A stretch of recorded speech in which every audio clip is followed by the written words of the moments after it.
Enfin, nous constituons la délégation du Parti libéral pour le développement, PLD, qui est un parti politique d'opposition qui œuvre dans notre pays depuis 1991.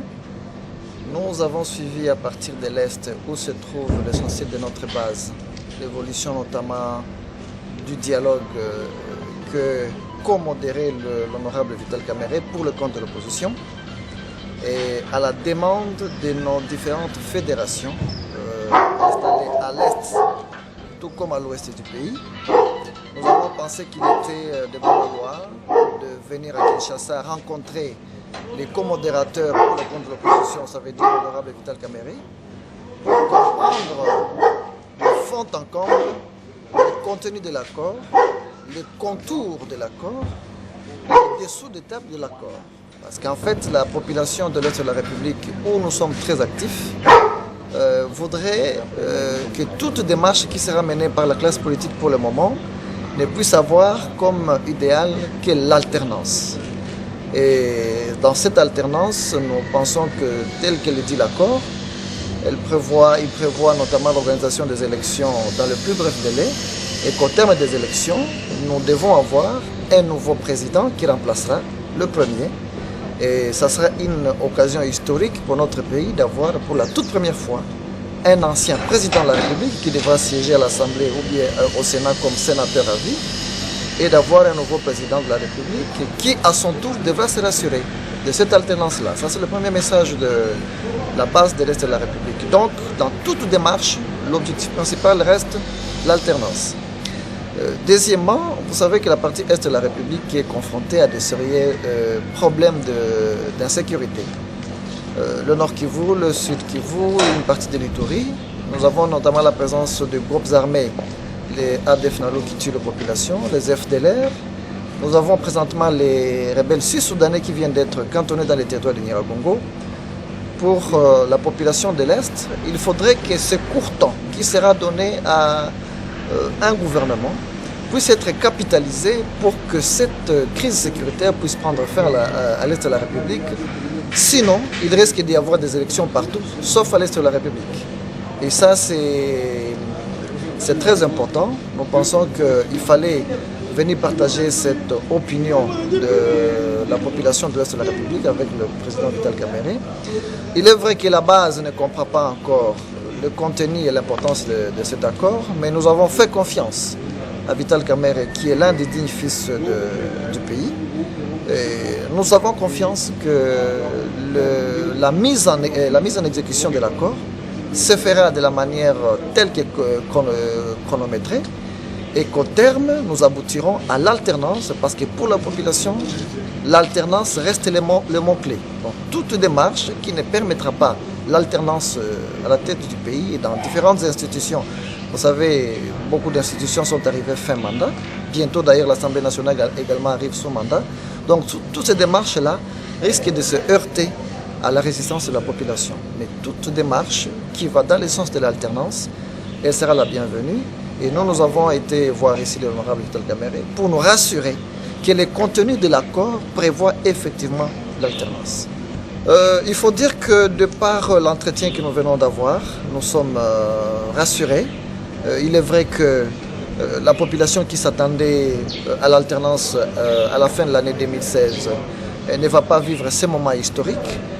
Mais au regard des éléments qui viennent de nous être présentés, nous pensons que nous ne pouvons pas laisser les pays sombrer dans les chaos des années 90 en 2006, où nous avons connu des pillages, où nous avons connu la répression sanglante des opposants, la fermeture de médias, l'inflation monétaire. Tous ces mots-là de ces années-là, nous ne voulons pas les revivre. Donc il faudrait éviter au pays un bain de sang inutile, tout simplement parce qu'il y a un léger report des élections. Et nous pensons que la population, surtout à l'Est, a besoin de la paix. Et là, beaucoup de gens, beaucoup de citoyens ont été tués, notamment par les groupes armés. Nous pensons qu'il faudrait éviter un nouveau bain de sang en privilégiant tout simplement la paix, la cohésion nationale, en soutenant, bien sûr, par la foi cet accord, en nous impliquant tous, que chacun apporte sa contribution. Et nous avons pensé, nous l'avons même dit à l'honorable Vital Kamerhe, Le gouvernement d'union nationale qui sera mis en place, pour nous, ce n'est qu'un véritable mécanisme de surveillance et de suivi qui aura essentiellement pour mission de mobiliser les ressources financières à l'intérieur tout comme à l'extérieur, d'accélérer le processus d'enrôlement des électeurs et de mettre la CENI dans une situation telle qu'elle devra accélérer le processus de la préparation des élections au terme desquelles les mots alternance doivent être une réalité en République démocratique du Congo. Nous y croyons et nous pensons que au nom de la paix et au nom de la cohésion, au nom de la tranquillité pour sauvegarder ces patrimoines que les aïeux nous ont légués, nous croyons à ce que l'honorable Vital nous a dit. Nous allons essayer de parcourir davantage l'accord et dans la mesure du possible, il n'est pas exclu que le PLD puisse apposer sa signature au bas de cet accord. Évidemment, comme vous l'avez constaté, je suis le président national du parti, donc le président du directoire du parti, et que les statuts du parti obligent à ce que je rende d'abord compte au Conseil politique national qui me donnera l'aval, le quitus pour signer l'accord.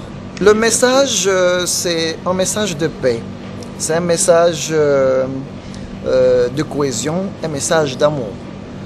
La République démocratique du Congo vient de traverser des moments très très douloureux.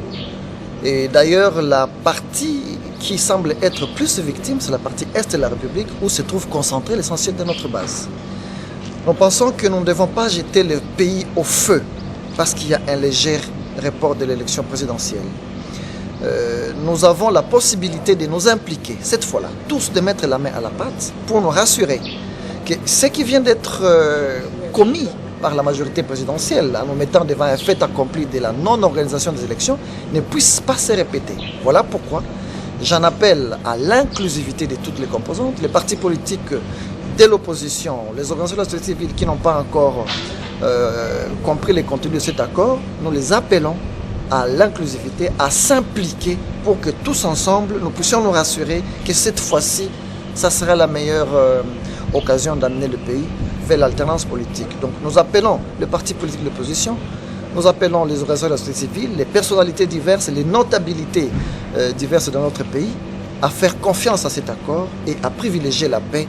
Et nous irons ensemble, et ensemble nous pensons que nous pouvons aboutir à cette alternance tant voulue par notre population.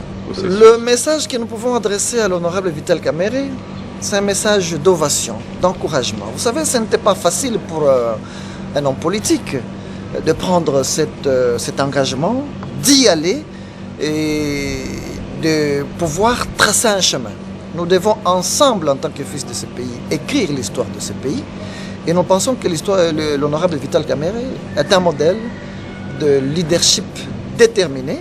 Il vient de montrer qu'il pouvait prendre le risque de ne pas être compris par une multitude et de montrer le chemin. Nous pensons qu'il faut l'encourager, mais l'encourager davantage, c'est être à côté de lui pour se rassurer que ce travail qui vient d'être fait, les résultats ne seront rien d'autre que l'alternance.